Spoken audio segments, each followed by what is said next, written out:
welcome back to Decoding Careers. I'll try and give you a bit of a better intro than the last time we was on the show. Bit of a sloppy intro, but look, it's great to be back again in the studio. Got a really interesting guest opposite me today, and yeah, just wanted to I'll just pass it over to yourself, Thomas, if you want to just give the audience a bit of insights in terms of your background and sort of what you're up to at the moment. I think that'll be a good place to start. Yeah.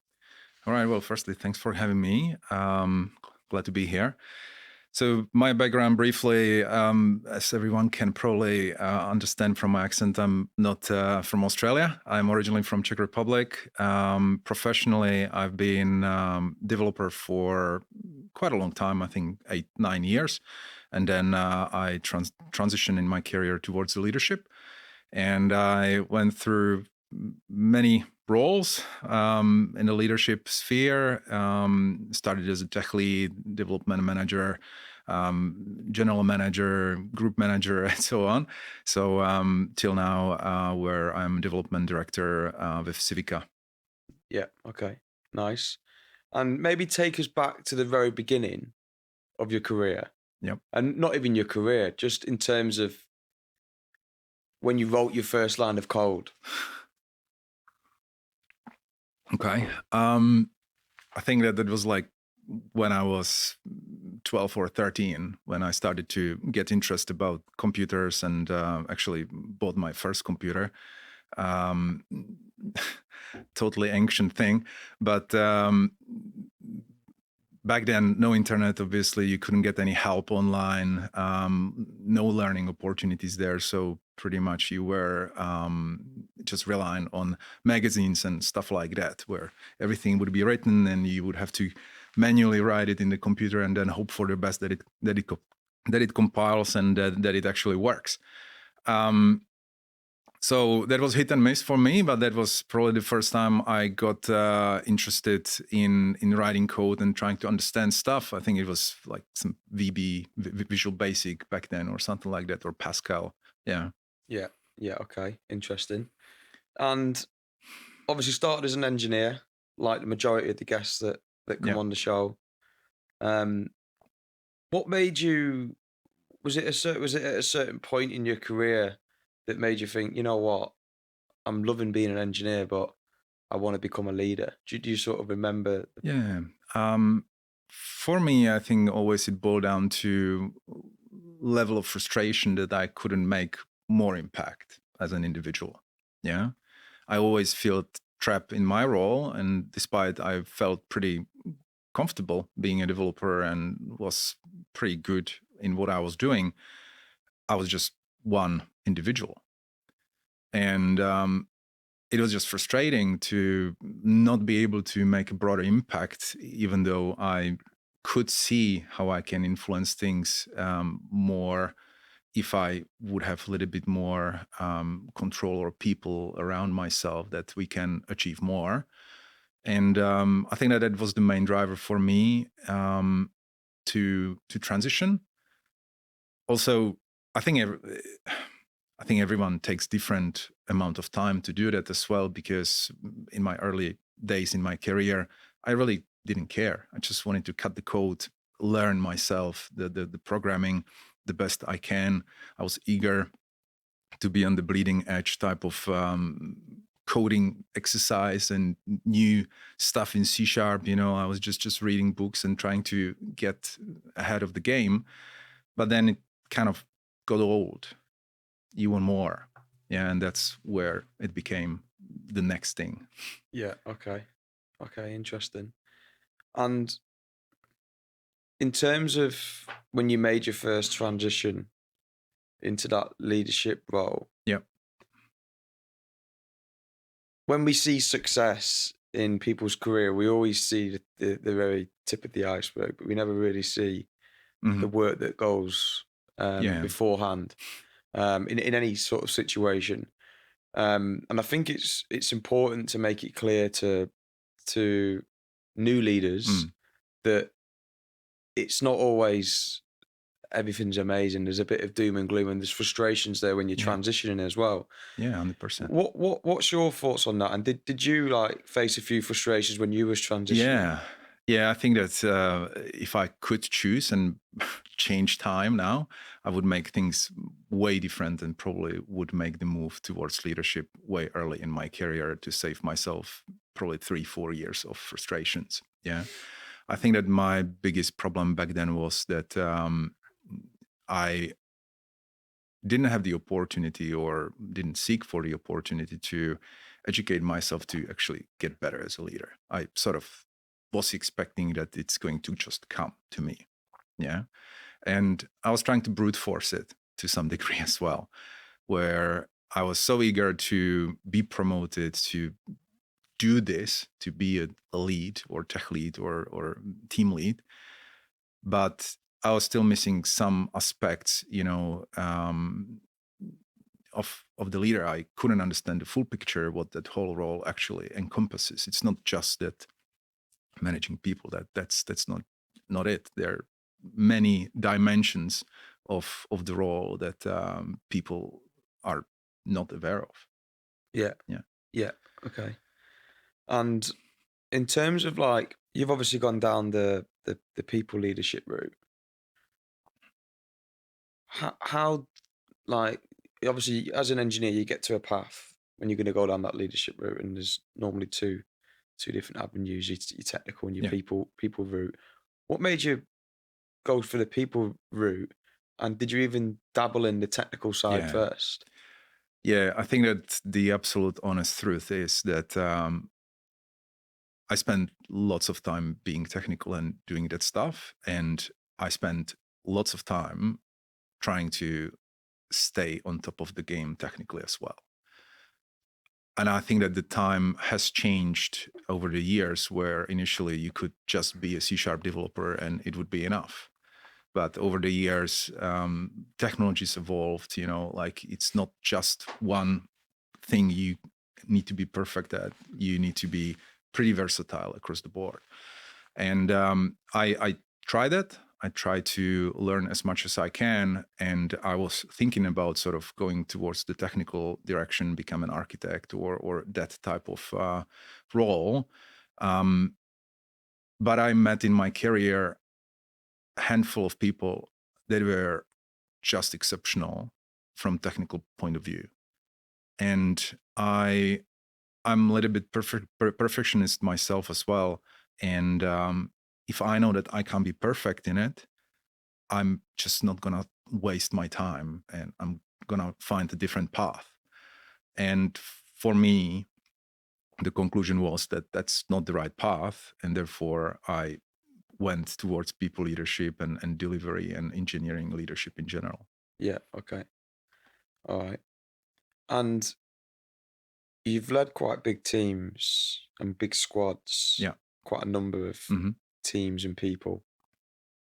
And a lot of leaders I speak to, they do a lot of reading Hmm. in terms of leadership, and they're always looking to improve. They're addicted to learning. Yeah. Basically, a lot of the leaders that I know.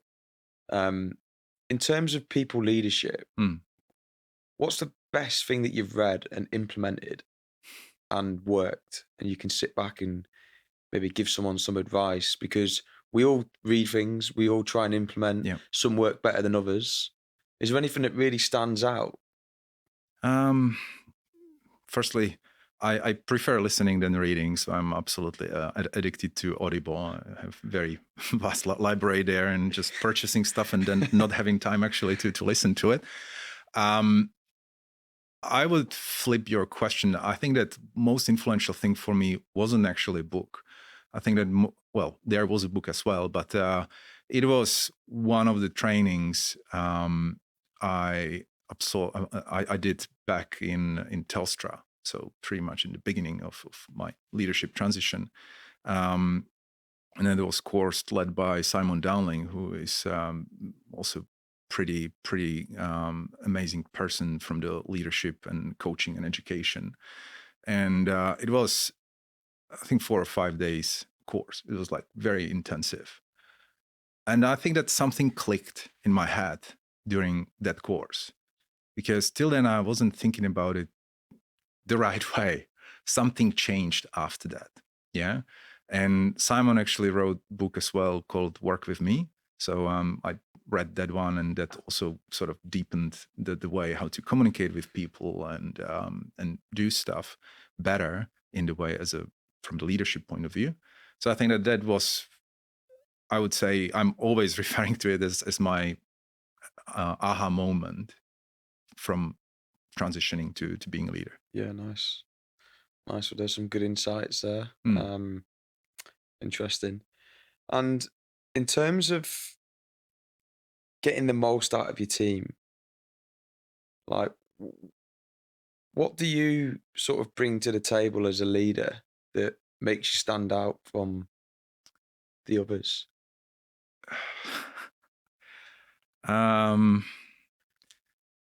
That's a very difficult question to sort of simply answer, right?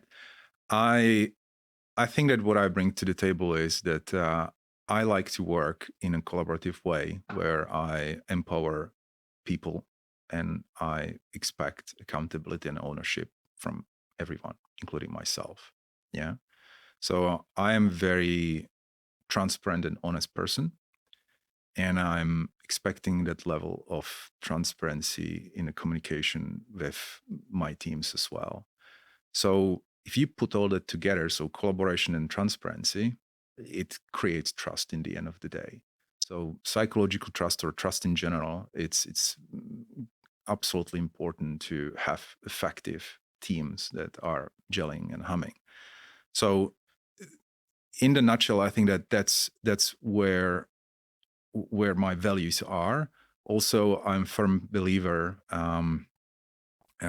into why. Yeah. So Simon Sinek's book Start With Why, and others he wrote, I read those as well. I absolutely agree with that mindset. I am not interested to have mindless drones. I'm interested to have people who understand why we are here and what we are trying to achieve. So it's absolutely important for myself as a leader to be able to bring them on the journey and clearly explain why we are doing things. And there's always a lot of talk around the why when it comes to sort of strategy and getting the buy-in exactly. of your team. Yeah. It sounds so simple, but that question why can open up hours and hours of conversations, and it challenges people to really think about sort of why they're doing it. And makes them also uncomfortable, right? Like the whole 5 why technique. I haven't used it lately, but if things needs it, then I'm definitely just keep asking why. Yeah. And it's annoying, and people don't like it. But sometimes it's important to be uncomfortable to get the right answers. Yeah. Yeah. Now, this is probably a point that's coming up quite a lot at the moment, and I don't think I've asked this question before, so it would be interesting to hear your perspective. But as you're probably aware, over the past 12 months, it's been a difficult market, and for a lot of businesses, not just tech, but businesses in general. And there's been a lot of cost savings, and it's shifted slightly from quality cold to now let's make profit, let's just get things done. Now it's up and down. Things come up and down, things change. However, it's affected a few leaders because they originally were brought in to lead a team or to manage a team.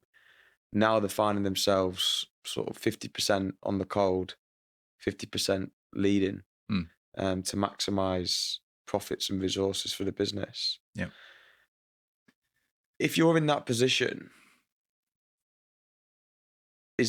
should you look at that? Like, if you wanted to be completely leading, is that going to stint your growth in terms of doing 50% each way? Yeah, 100%. I think the best advice is for someone who actually thinks about leadership seriously. It's a full-time job. You can't, like, you can do it as a transition period, like where you are trying to decide if this is the right thing for you or not. But in the end of the day, you need to let go of the coding and you need to focus on delivering through the others. It's just that simple. Yeah. And if you can't accept it, and both sides, that the role doesn't give it to you or you are not willing to let go, then you're probably eventually going to become a blocker because you can't do it all, or you can't do it in the quality to make people happy and satisfy all the needs. Yeah, interesting. Because that's definitely coming up quite a lot. And the engineers are then getting frustrated, thinking it's them, but it's actually the situation that they're in. Yeah. Like the overall situation, what you described, obviously, I always focus on what I'm in control, right? Because there's like people get frustrated, but yeah, cool. So what? You're frustrated, but what we can do about it? Yeah. These are the new boundaries, the constraints you need to work with. You just put them in the equation of how you work, and you try to figure out what is the best strategy. Like I've said many times to my leaders, where they would came up with some of these type of limitations and restrictions, that I'm not a magician. Again, I'm being transparent with them that what is achievable and what is not achievable. And I think that transparency, that you set the expectations, is the key. Yeah. You can't achieve if you don't get what you need to achieve. Yeah. So you need to be transparent about it and set the expectations right. Yeah. Okay. What if you're in an organization and someone's trying to get your job?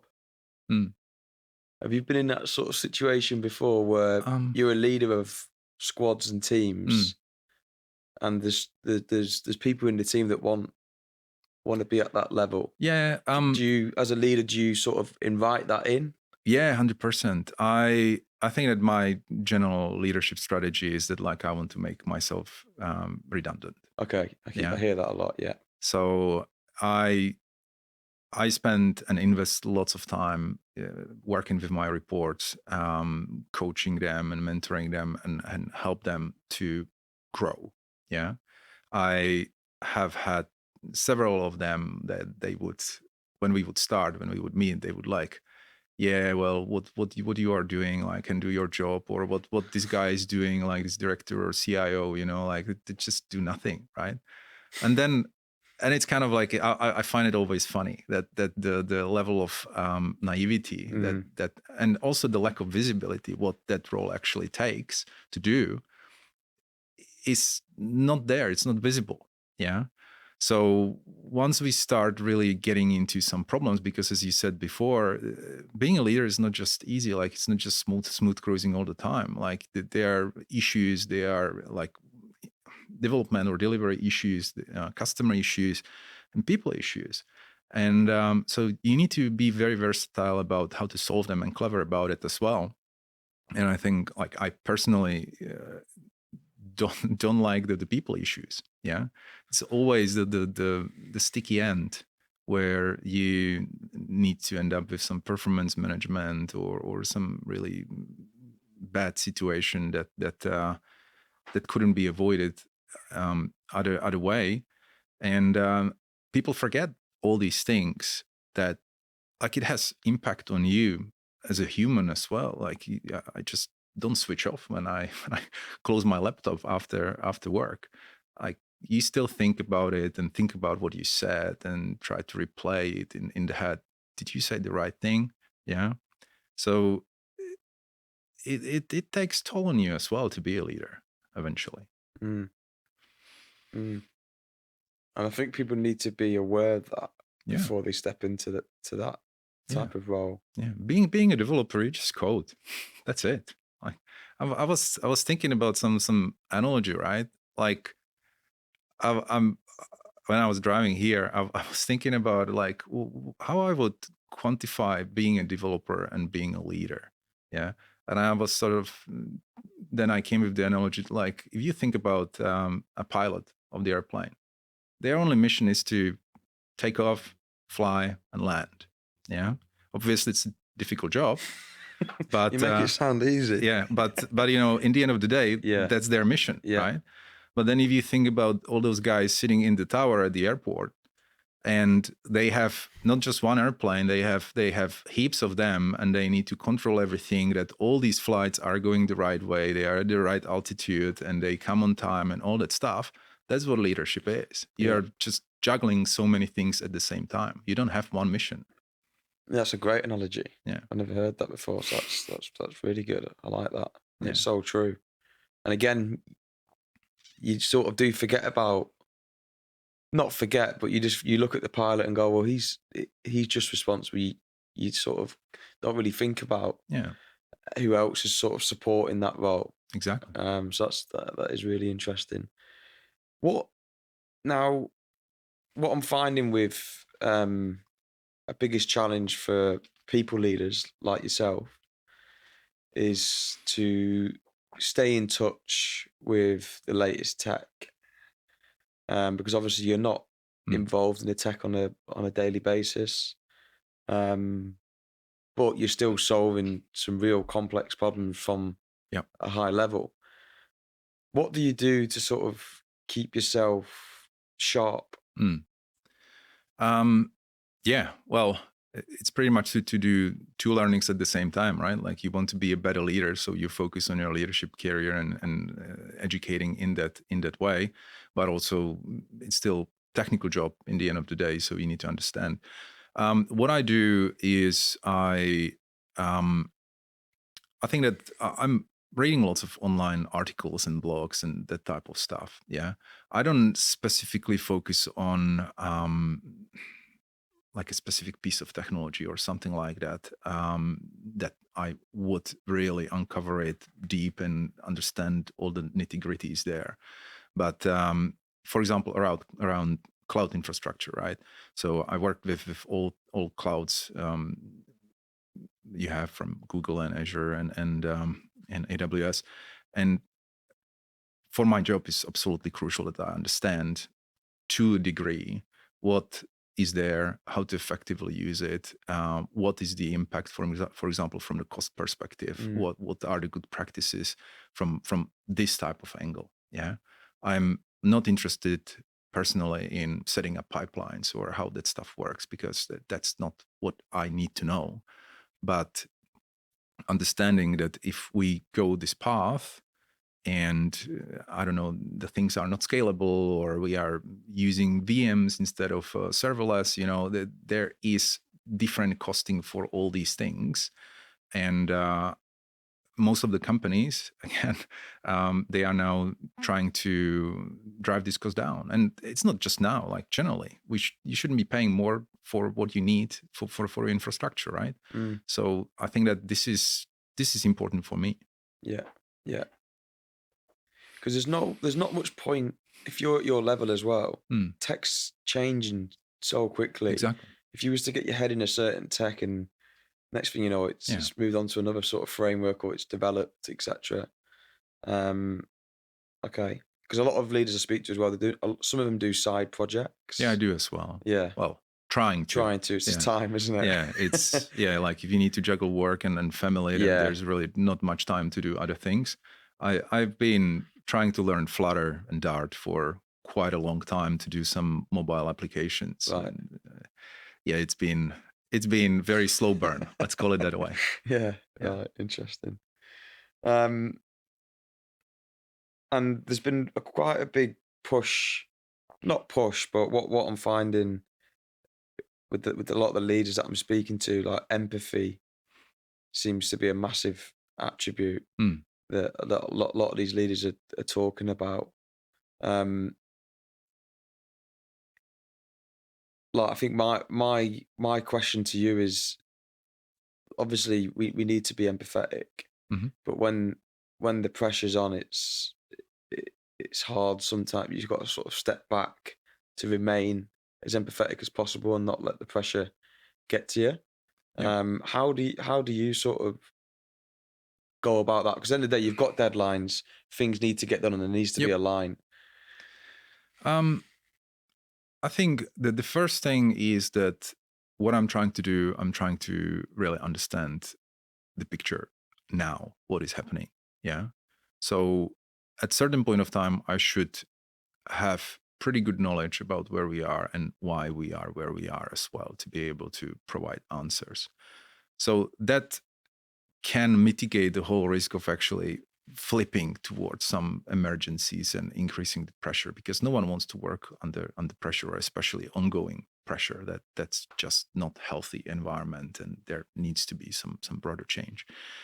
In terms of the communication, I don't feel, and I absolutely hate those type of leaders that sort of excuse me, crack the shits and just start yelling and having this type of abusive approach to solving things.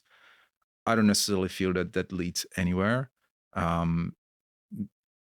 because it's probably going to lead to people leaving the business eventually. Yeah.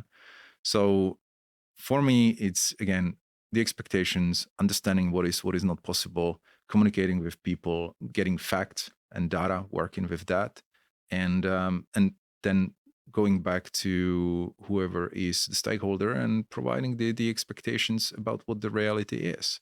And if that's not meeting the expectations, then again, we can try to find different options. Yeah, like I personally, for example, don't like overtimes, but if the team is willing to do it, to pull some extra heavy weight to help, then that's their decision ultimately. Or going to the market, like if you have a little bit broader period to plan for, then you can scale up some temporary capacity, and which obviously it's easy said than done. But that's an option as well. It really depends on the actual practical problem what you're trying to solve.